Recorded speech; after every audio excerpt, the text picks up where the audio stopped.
Hello बच्चों, मैं हूं प्रशांत माहेश्वरी और कल जो अपन ने न्यूमेरिकल देखा था उसका बहुत अच्छा रिस्पांस आया।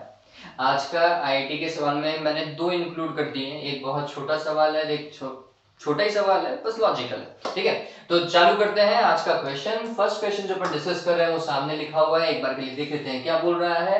Consider the charge configuration and a spherical Gaussian surface as shown in the figure. देखिए, तो ये फिगर दे रखा है जिसके अंदर दो चार्ज, एक प्लस का है एक माइनस का है, और दोनों का मैग्नीट्यूड इक्वल है, और एक चार्ज उस गॉसियन सरफेस के बाहर है।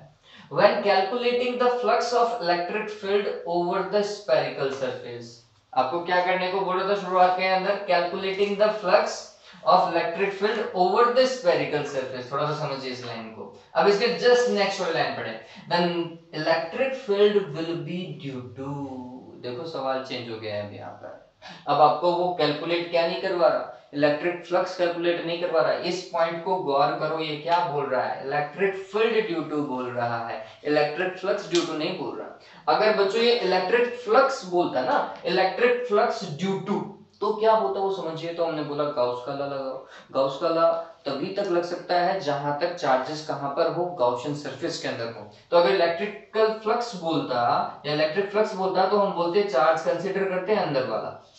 ठीक है, तो टोटल इलेक्ट्रिक फ्लक्स तो जीरो हो जाता है, क्योंकि एक प्लस का एक माइनस का है, खत्म हो जाता है, और इलेक्ट्रिक फ्लक्स तो जीरो हो जाता है। लेकिन वो बोल रहा है इलेक्ट्रिक फील्ड पूछ रहा है बच्चों, electric field will be due to. तो इलेक्ट्रिक फील्ड बच्चों टोटल चार्ज के कारण होगा, चाहे वो अंदर हो चाहे वो बाहर।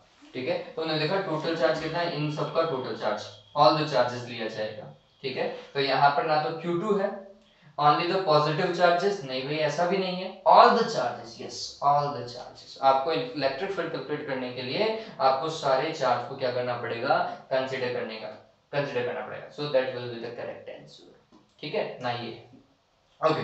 तो ये बहुत छोटा सा सवाल था। नेक्स्ट क्वेश्चन देखो, जितनी देर में मैं बोर्ड साफ कर रहा हूं इतनी देर में तो शायद आप क्वेश्चन पढ़ भी लेंगे।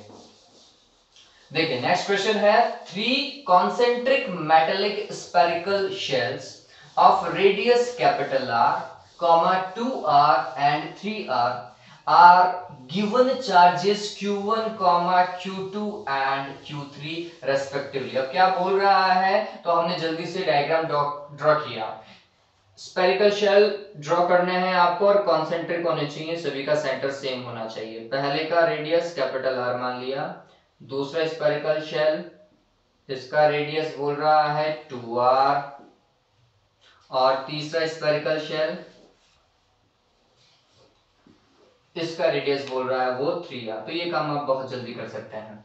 ठीक है, फिर इसके बाद में उनको कितना चार्ज दिया गया, तो बोल रहा है कि Q1, Q2 और Q3 चार्ज दिए गए हैं।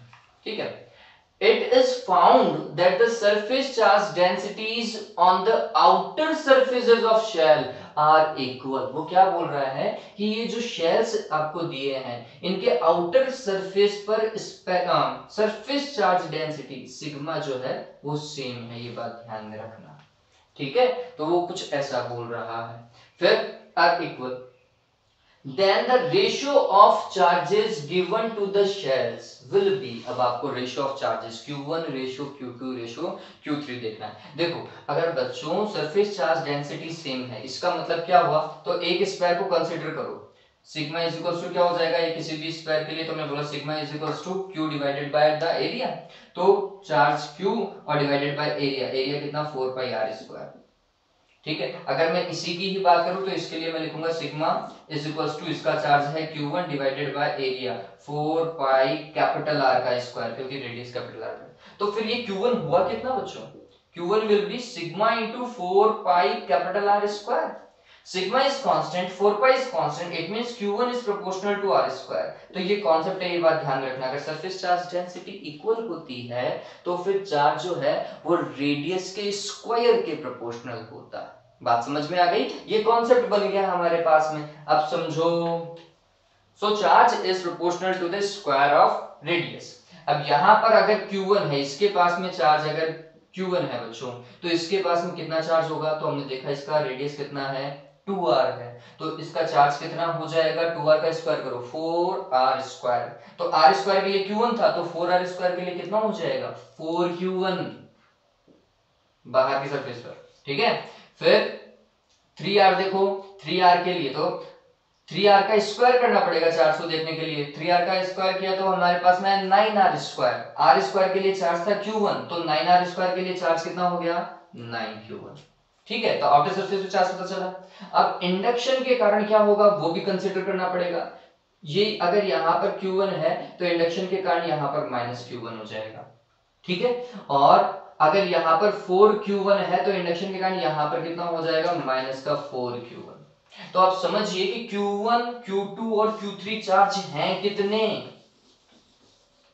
तो Q1 तो Q1 ही है, Q2 चार्ज देखो आपको पता चल गया होगा कितना है Q2 charge. Q2 charge is 3Q1।